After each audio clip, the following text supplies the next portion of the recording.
Today, we're uncovering the most terrifying pet attacks on their owners. From a lion attack that started over a simple birthday meal to a cougar that waited for its father to turn his back just once. Let's begin in Portland, where a 180-pound predator was treated like a house cat until the moment it decided the owner was actually prey. It was August 16th, 2014, and the afternoon sat still inside a small house in Portland, Oregon, where a large animal moved freely through narrow rooms that were never meant to contain it. The space was quiet, but it wasn't controlled. Tight hallways, low furniture, and close distance left no room to step back once movement started. Nora Castellanos, 29, lived in a rented house on the outskirts of Portland, Oregon, where neighbors had already raised concerns about a large animal on the property. The lion, Pip, had been acquired as a cub through an illegal sale and kept hidden as he grew, mostly indoors with a makeshift enclosure. By around 18 months old and nearly 180 pounds, the situation had drawn attention, but no removal had taken place due to the complaints being anonymous or vague. Nora had no formal training and relied on routine handling in a space never designed for an animal of that size. At that point, Pip was no longer behaving like a pet.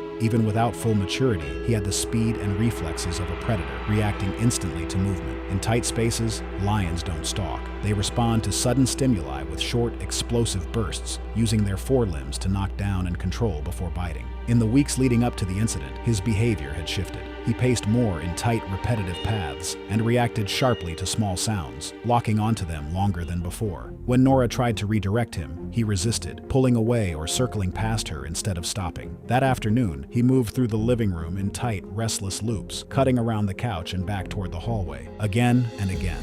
His tail stayed low but tense, flicking in short, controlled movements. Each pass brought him closer to the same corners of the room, his attention shifting quickly with every small sound or movement. Nora stepped in multiple times, trying to interrupt the pacing by reaching for his collar and guiding him away from the walls, but he didn't settle. Instead, he moved around her, brushing past with more force than before, his body no longer slowing when she stepped into his path. Then a metal pan slipped from the kitchen counter and struck the floor. The sound was sharp and sudden. Pip reacted instantly, not cautiously, but with a full-body response. He snapped toward the noise, muscles tightening as he pivoted, his focus locking onto the movement and sound at once. Nora moved in at the same moment, grabbing his collar to pull him back. That overlap is what changed everything. Instead of disengaging, Pip redirected mid-motion. His body twisted sharply, and in a single burst, he lunged, not with hesitation, but with the same forward force used to take down prey at close range. His forelimb struck first, catching Nora high across the chest and shoulder, the impact knocking her backward into the edge of a table before she lost her footing. As she fell, he didn't pause. He followed through immediately, closing the gap in less than a second and coming down over her. One paw pressed down across her upper body while the other braced against the floor, stabilizing his position. The weight and speed of the impact drove the air out of her as she hit the ground. When she tried to push him off, the movement triggered a second response. He shifted his grip and went for the neck. The bite came in fast and direct, clamping along the side of her neck and shoulder. From that point, the behavior changed from reactive to controlled. Instead of repeated striking, he held position, keeping his weight forward, jaws locked, and body pressed down to limit movement. The room showed the impact. Furniture shifted, items knocked aside, but the struggle was brief. Each attempt she made to move was met with immediate force, leaving no space to break free.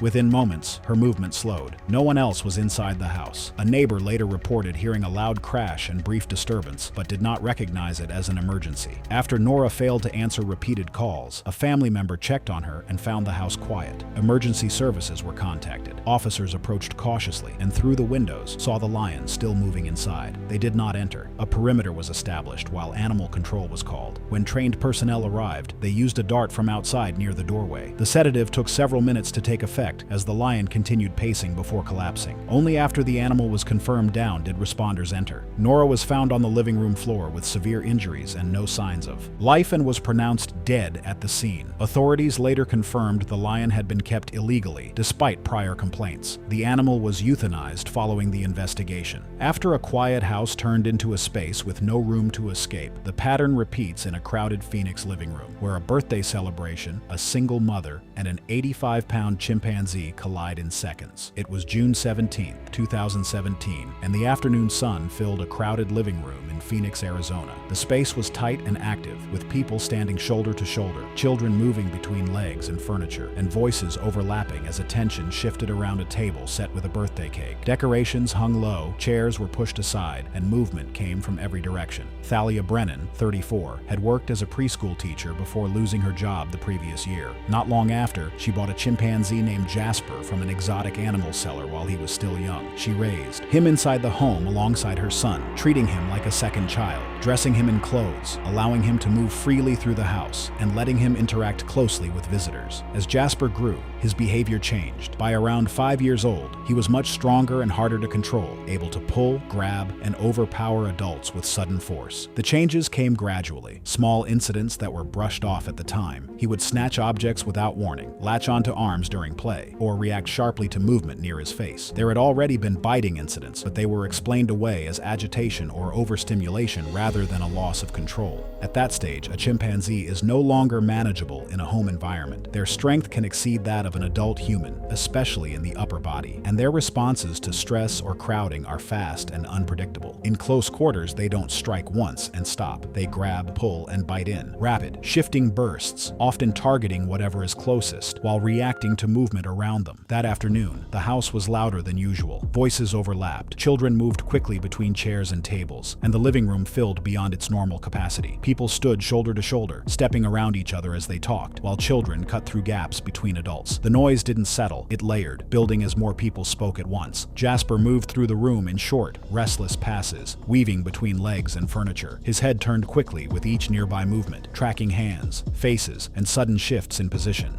When someone stepped too close, he flinched or pulled back sharply. A few guests noticed and gave him space, but most stayed focused on the gathering. As everyone crowded around the table for the cake, the space tightened even more. Arms reached across the table. People leaned in from all sides, and the center of the room filled with overlapping movement. Chairs scraped against the floor, bodies pressed closer together, and there was no clear path through the room. Jasper ended up boxed in near the edge of the table. Movement came at him from every direction, hands reaching, bodies shifting, voices rising, and there was no way for him to move out of it. When a child brushed past him, the reaction was immediate. Jasper snapped toward the contact and grabbed Thalia's arm, yanking her forward hard enough to pull her off balance. She struck the edge of the table and went down, and he followed immediately, staying attached as he dropped with her. From that point, the movement turned fast and erratic. One hand stayed locked onto her arm, while the other grabbed at her shoulder and clothing, pulling her closer as he bit down. The bites came in quick, repeated bursts, each attempt to pull away triggering another grab or bite. She tried to curl inward and shield herself, but that only brought her closer. He latched onto whatever moved, arms, sleeves, shoulders, adjusting his grip as she struggled. There was no pause, just rapid pulling, grabbing, and biting in overlapping bursts. Around them, the room broke apart. People shouted, some grabbing children and rushing out, others freezing near the walls. One person stepped forward with a chair, then pulled back when Jasper turned toward the movement. Within seconds, the space emptied unevenly, leaving overturned chairs and scattered items behind. No one could get close enough to intervene. The attack continued in short, violent bursts, slowing only as her resistance weakened, but he remained over her, still reacting to movement. A neighbor called 911 after hearing the screaming. When officers arrived, they heard the disturbance and saw movement through the windows. They held position, waiting for an opening before entering. Inside, the situation remained unstable. When Jasper moved toward them, officers used lethal force. Paramedics entered immediately after, but Thalia was unresponsive and pronounced dead shortly after. The investigation later confirmed the chimpanzee had been kept without proper permits or containment, despite prior concerns about its behavior. The animal was euthanized following the incident. After a crowded room turned into a space no one could safely step back into, the same pattern unfolds again at dusk outside Bakersfield, where an isolated house, a middle-aged man, and a 140-pound cougar closed the distance with nowhere left to escape. It was October 9, 2016, and dusk settled over an isolated ranch house outside Bakersfield, California. The last light pushed through dusty windows across a quiet, cluttered space. The property sat alone at the end of a dirt road, with no nearby help, as a large animal paced restlessly inside. Inside, 52-year-old Ezra Holloway sat in his living room with a bottle of whiskey on the table, while a cougar moved between the rooms of the house. He had raised the animal, called Shadow, from a cub, But what had once been small and manageable had grown into a full-grown predator that no longer fit the space or the way he was living. The outdoor pen he had built had been damaged more than once, and over time he began letting the cougar inside more often, relying on routine instead of control. At that size, a cougar does not behave like a pet. It is built for short-distance ambush, quiet movement, sudden acceleration, and a direct attack aimed at the neck. Unlike animals that struggle in extended bursts, cougars rely on speed and placement. They close distance quickly, latch on, and use their jaws to secure the throat while stabilizing with their forelimbs. In the months leading up to that evening, Shadow's behavior had changed. The animal paced more, especially in tight, repetitive paths. It reacted faster to movement and resisted being redirected. Ezra noticed it but didn't treat it as a serious problem. That evening, he had been drinking. For several hours. His coordination was off, and his reactions were slower than usual. The cougar had been confined outside for part of the day and was already agitated when he brought it back inside. Once inside, Shadow moved quietly between rooms, no longer circling in wide paths but cutting closer to walls and corners. Its movement was lower and more deliberate, with brief pauses where it held still before shifting again. Ezra tried to guide it the way he had before, stepping into its path and reaching out to redirect it toward the living room, but the animal slipped past him, avoiding contact rather than responding to it. As Ezra turned and reached again, his attention broke for a moment. That's when the movement came from behind. Shadow lunged in a single, silent burst, covering the short distance before Ezra could react. The impact hit high across his back and shoulders, driving him forward and off balance. Before he could turn, the cougar's forelimbs locked in, claws, catching for grip as its weight pulled him down. The bite followed immediately. It targeted the side of his neck, jaws closing fast and deep as the cougar shifted its position to stay above and slightly behind him. Instead of repeated striking, it held there, adjusting its stance as he tried to move, tightening its grip whenever he struggled to turn or push up. Ezra tried to reach back and force it off, but his movements were uncoordinated. Each attempt to twist or pull away exposed more of his upper body, allowing the cougar to reposition without letting go. The attack was not chaotic. It was controlled and direct, focused on maintaining the bite and keeping him down. Within a short time, his movements slowed. The room remained largely undisturbed aside from the initial fall. No prolonged struggle across the space, just a brief, violent collapse near the couch. In another room, the dogs began barking, the sound continuing for some time before fading, with no one nearby to recognize it as an emergency. 2 days later, a delivery driver noticed packages left outside and heard barking from inside the house, prompting a call to the sheriff's office for a welfare check. Deputies arrived and looked through the windows, where they could see movement inside, and entered cautiously before encountering the cougar still in the house. When the animal shifted toward them, they used lethal force. Inside, they found Ezra on the living room floor, with severe injuries to the neck and upper body, and no signs of life. The investigation later confirmed the cougar had been kept without proper permits or secure containment, despite earlier reports of a large cat in the area. After a quiet house at dusk turned into a place with no way out once the distance closed, the same pattern shifts to a dusty property outside Reno, where a struggling man, a fenced enclosure, and a rutting camel collide with force that no one could step in to stop. It was September 28, 2018, and the late afternoon wind moved across a dry property outside Reno, Nevada. Dust drifted through a simple fenced enclosure where tourists gathered for camel rides, standing close together on hard ground with little space. As the distance between people and the animal could close quickly, Darius Kowalski, 44, stood near the enclosure preparing a saddle while a large male Bactrian camel named Bruno moved restlessly inside the pen. After losing his job, he saw the animal as a way to attract visitors and generate income, buying Bruno a year earlier with no real experience managing large livestock. The enclosure was basic: wooden rails, a single gate, and no secondary barrier. Sufficient under normal conditions, but not built for escalation. Bruno was in a phase where male camels become highly aggressive. During this period, they pace, vocalize, and react sharply to movement, often treating nearby people as rivals. Their behavior is force-driven, biting, lunging, and using their weight to overpower, triggering in sudden bursts at close range. In the weeks leading up to that day, those changes had already become clear. Bruno paced more often and reacted immediately when people approached. His throat sac would inflate, and he made low, gurgling sounds while tracking movement around the enclosure. Local ranchers had warned Darius that male camels become difficult to handle during this period and should not be used around people, but he continued operating. That afternoon, the The group included several families with children gathered along the fence, watching as Darius entered the enclosure carrying a saddle. Bruno was already moving in short, restless paths, his pacing tight and repetitive as he turned his head to track Darius's movement across the pen. As Darius closed the distance, the camel shifted direction and faced him directly, the pacing stopping just long enough for that focus to settle. The reaction came without warning. Bruno lunged forward with a sudden burst, striking Darius high with his chest and neck, knocking him backward onto the ground. Before Darius could recover, the camel followed immediately, lowering his head and biting down onto his shoulder and upper arm,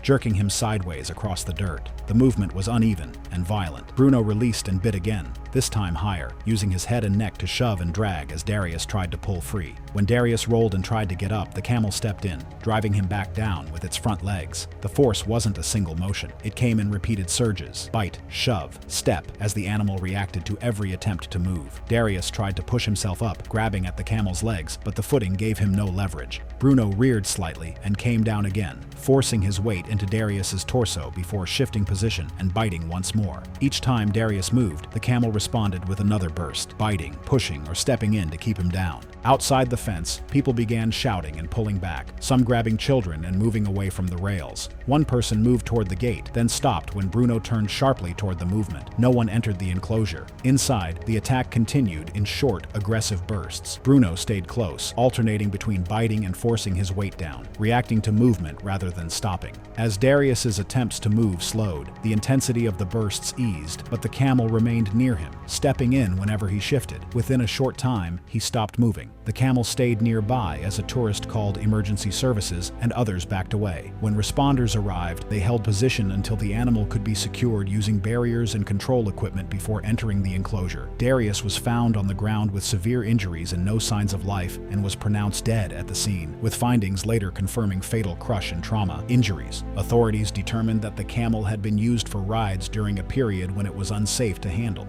and that the enclosure and lack of proper safety measures contributed to the incident. The animal was removed from the property and transferred to a facility equipped to manage large livestock. After a fenced enclosure turned into a place where no one could step in as the weight kept coming down. The pattern shifts indoors to a heated room in Tucson, where a young woman, a closed space, and a 14-foot python tighten with no way to break free. It was August 23, 2015, and the afternoon heat pressed down on a small duplex in Tucson, Arizona, where the air inside felt heavy and enclosed. The spare bedroom had been converted into a reptile room, with heat lamps and glass enclosures raising the temperature even further, leaving little airflow and limited space to move once inside. Kira Valdez, 28, worked part-time at a local reptile store where she spent years handling snakes that most people avoided. Over time, that exposure built both her confidence and her interest in larger species, eventually leading her to keep a Burmese python of her own. The snake, Apollo, was about 14 feet long and weighed close to 110 pounds. What began as a personal passion also became part of her routine, filming care and feeding videos in hopes of growing a small online audience and turning that interest into something more stable. Burmese pythons rely on heat, motion, and scent when feeding. At close range, they fix on movement and temperature, tongue flicking to confirm what's in front of them. When the feeding response engages, they hold still, tracking until something enters striking distance. The strike is fast and directional, followed immediately by the body moving forward to anchor and wrap. The coils don't form all at once. They build in sections, tightening as the animal gains purchase and as the target resists. That afternoon, as she opened the enclosure and reached inside while preparing food, Apollo was already positioned near the front, focused and still.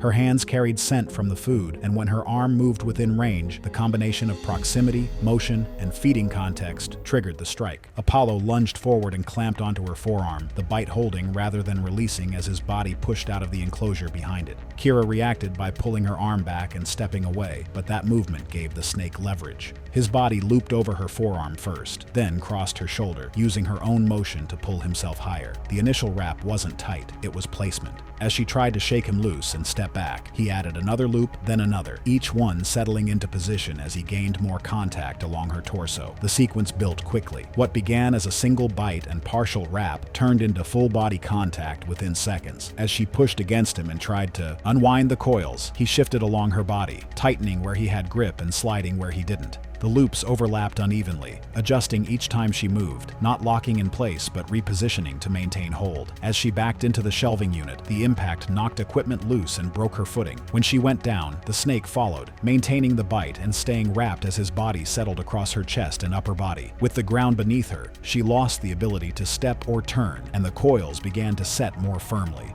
From that point, each movement worked against her. When she tried to pull at the coils or turn her shoulders, the snake responded by tightening sections of his body where he had the best leverage. The pressure didn't come all at once. It increased in stages, each adjustment reducing her ability to move. Her breathing became more restricted as the coils shifted higher across her chest and arms. Attempts to reach and pull the snake loose were limited by the positioning of his body and the weight across her upper torso. The snake continued to adjust in small movements, maintaining contact and tightening where resistance remained. Over the next several minutes, her movements slowed. The room around her stayed largely unchanged aside from the fallen items near the shelving unit. The only sound was the shifting of the snake's body across the floor as it maintained its hold. In the next room, her daughter eventually noticed something was wrong when Kira did not respond and went to a neighbor, who called emergency services. When responders arrived, they found the bedroom door partially closed and the snake still wrapped around Kira's body. It took multiple people working together to begin uncoiling sections of the snake and pulling it free before they could reach her. Kira was unresponsive when they pulled her free and was pronounced dead shortly after. The medical report confirmed death due to constriction, with findings consistent with restricted breathing and sustained compression of the chest. Apollo was taken by animal control, and the incident showed how quickly control can be lost when handling large constrictors alone during feeding.